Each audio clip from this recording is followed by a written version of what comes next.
Sida do koya karo jan andolan re sirma jan soben haka ko ke odo abua ne ote adi ke bancha mente danen jan en soben bir mahan purkha ko ke aisa ate ji bitar ihim suru date johar jan tisi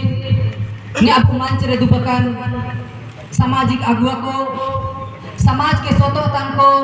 अब ओताड़ी के बांचातन को अब कानून रा सलाह इंतन को ओड़ो ने तारे हाथो हाथो टोला टोला ते हिजुकन सोबन हागा ओड़ो मिसी को दाई ओड़ो दादा को के ओड़ो आइन साथे पूरा पूरा जवार हो पाका आई सीधे जगह रे टाइम ते मिया कविता रा साथ रे आइन जगह के छाबाया इसिन अब ओड़ो ताई किना सिने झारखंड दिसुम रे अब सरकार है जुगा दो अब सरकार ने अब आज समस्या में ना इन समस्या के निदान में ते बुमेन जाता है किना लेकिन सरकार आवाज आता ना अब आज लैंड बैंक को आची ने अब ओते के सरकार आज कागज रे पूंजीपति को के एम मेंते आज जगह रे इना के कब्जा करता सीधे अब को जगह के दा शांति के ने झारखंड तो कागे पूरा विश्व भर रे अब आदिवासी होड़ को आपा ओते अड़ी के बांचा मेंते संघर्ष में ना को इसी ने झारखंड राज्य आंदोलन में ना मिसाइल दिल्ली रे 10 राज्य रे होड़ को जब रे दुख के ना इनका आगे को बेते इतना आप हमेशा किसी बड़े प्रोजेक्ट के विरोध में आप बोलते हैं तो एक पूंजीपति ने मुझे पूछा कि क्या अनुसूचित क्षेत्र जहां आदिवासी है वहां पर कंपनी बैठना चाहिए या नहीं, तो मैंने जवाब दिया नहीं। तो क्योंकि हमेशा क्यों आदिवासियों के सर से ही विकास गुजरता है। हम ऐसे विकास नहीं चाहते हैं जो हमारे पुरखों की अस्मिता को खत्म करती है, हम ऐसे विकास नहीं चाहते हैं जो हमारे सर को कलम करती है। हम विकास चाहते हैं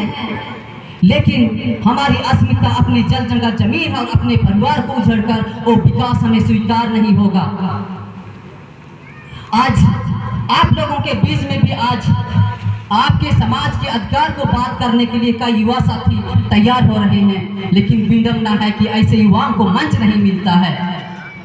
मैं साथियों से अनुरोध करता हूं कि अगर आपको मंच नहीं मिलता है तो ऐसे मंच से आपको मंच लूटना होगा, अन्यथा आने वाला दिन के लिए युवा तैयार नहीं होगा तो आने वाले दिन में हमारे पुरखे इससे गुजर जाएंगे। तो अपने अस्मिता और अस्तित्व को बचाने के लिए हम अपनी एक दूसरों के देखा देखी में हम अपनी जमीन नहीं बचा पाएंगे। कुछ दिन पेपर में आ रहे थे कि साथी के गांव में 6 एकड़ जमीन लूटी जा रही है वहाँ जो दलालों के द्वारा, और हमारे तोरपा थाना के प्रशासन बोलते हैं कि हम ग्राम सभा को नहीं मानते हैं। अगर आप संविधान को नहीं मानते हैं, जिस संविधान के तहत आपने पुलिस प्रशासन में आपको नौकरी मिलती है, लेकिन उस गांव के ग्राम सभा के जो मौलिक अधिकार है उन मौलिक अधिकार को आप उन कानून की जानकारी नहीं है तो आप कैसे प्रशासन है। वहाँ के लोग जब थाना में गए, लेकिन थाना वाले ने कहा मैं इस ग्राम सभा के को नहीं मानता। लेकिन आप ग्राम सभा को नहीं मानते हैं, लेकिन आपने जिस तरह से वहाँ के पूंजीपतियों को, वहाँ के जो दलालों को उस जमीन को अधिग्रहण करने के कैसे आपने अधिकार दे दिया है। बड़ी विडंबना है कि आज हमारे जनप्रतिनिधि होते हुए भी आज ऐसी चीजों को नहीं उठा पा रहे हैं। आज आदिवासी समाज में नैतिक नेतृत्व की कमी है, जो समाज के दर्दों को नहीं समझ पाते हैं। आज हमने वैसे नेतृत्व जब भेजेंगे हमारे समाज के अधिकार का हनन होता रहेगा। वैसे नेतृत्व हमारे समाज में होना चाहिए जो विधानसभा और लोकसभा सदन में बैठकर एक अकेले नेता पेपर ठोके बोल सके कि ये जो अधिकार है, ये जो कानून है वो हमारे मौलिक अधिकार के साथ हनन हो रहा है, हमारे संविधान के साथ हनन हो रहा है, ये हमें स्वीकार्य नहीं होगा और इसका हम जोरदार विरोध करेंगे। वैसे नेतृत्व की जरूरत है, लेकिन आज हम हर टाइम जब चुनाव आती है यहाँ के आदिवासी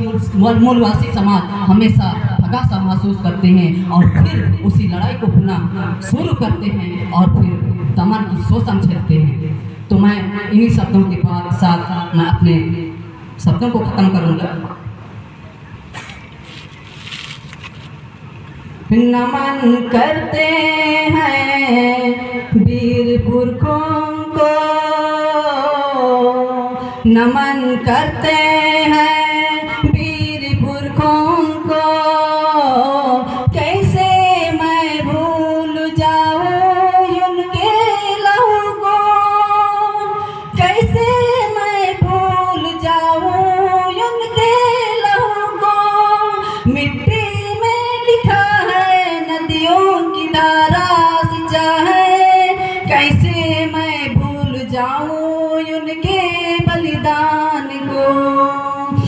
मिट्टी में लिखा है नदियों की धारा, कैसे मैं भूल जाऊं उनके बलिदान को। पुरखे तुम्हारे चीखते हैं, नदियों की धारा बिलखती है। पुरखे तुम्हारे चीखते हैं, नदियों की धारा बिलखती है। हमें अपने सर पर विकास नहीं चाहिए, हमें अपने सर पर विकास नहीं चाहिए। सरकार तुम्हारी सदा भी तुम्हारा, सरकार तुम्हारी सदा भी तुम्हारा, शासन तुम्हारा प्रशासन भी तुम्हारी, ये गोली तुम्हारा लाठी तुम्हारी, ये दमन है आदिवासियों पर तुम्हारा। ये बता दे सरकार ये किसकी है, ये बता दे सरकार ये किसकी है। जोहार, कोई भी सरकार सत्ता में आए, अगर गलत होता है तो अपने भाई के साथ भी विरोध में खड़ा होना होगा, अन्यथा हम जुल्म और इस जुल्मों से हम कभी नहीं बच पाएंगे। जय जोहार, जय आदिवासी, जय मूल्यवान।